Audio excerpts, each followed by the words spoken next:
We have in studio right now, you remember some of the interviews that we did last year, and we'll get you a little bit closer to that microphone there.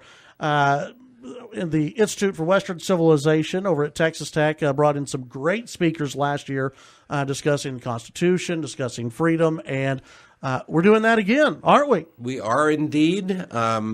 We have 2 lectures coming up this semester as the concluding section of our CH Foundation-funded Freedom Text and Context lecture series.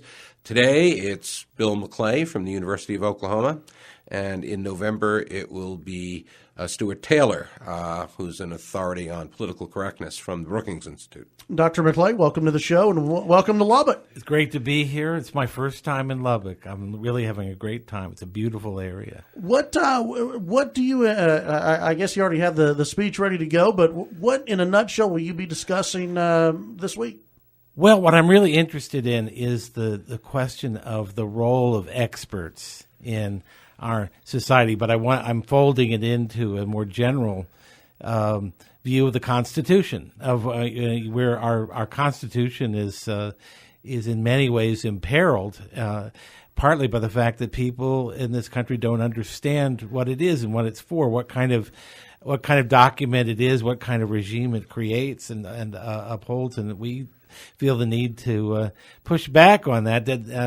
September 17th is Constitution Day. Right. And it's actually federal law that all institutions of higher education are required to have some kind of program for Constitution Day, to some educational program. A lot of them don't do it, or they do something, they'll put a little display up of some old books and consider that they've done their duty. But there are other people, and I think Texas Tech and Steve Balch's Institute deserve very high marks in this, who want to do a lot with Constitution Day and try to make people aware of it. It's a very uniquely American kind of holiday because, one of the things about our Constitution, unlike other constitutions, let's say in a country like France, in France, the nation is one thing, and the constitutional framework is another. The French have had many constitutions, right, many regimes going back to the monarchy.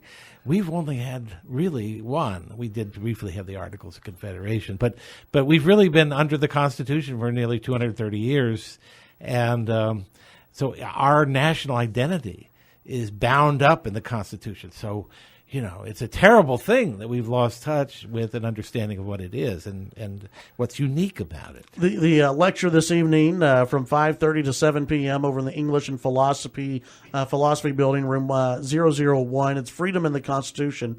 It is the problem in the country right now, and among college students and among those who have graduated, and just the average American, is the problem that they don't know the Constitution, or that they have been taught a skewed and wrong interpretation of the Constitution, or is it both? I think it's both. I think they don't understand, but the two are connected. They don't understand, for example, why the separation of powers.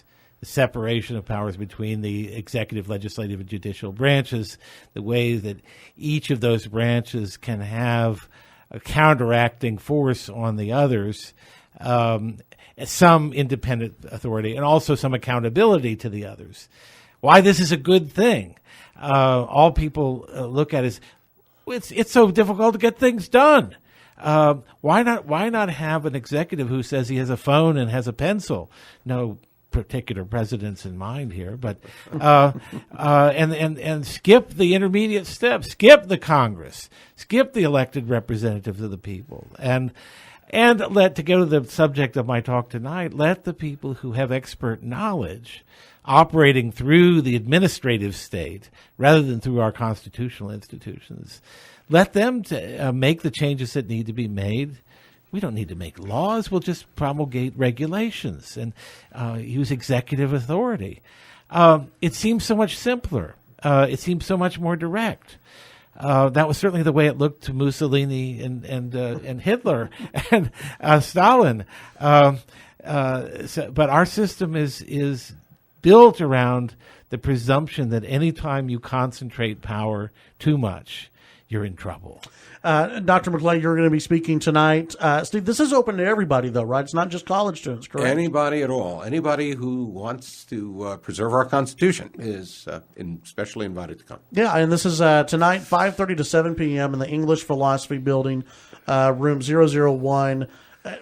What time should people show up? With parking over at Texas Tech, you never know how that's going to be. I mean, what time should people? Well, probably be good to get there at least 15 to 20 minutes early. We actually will have, this is a catered event. We'll have food there.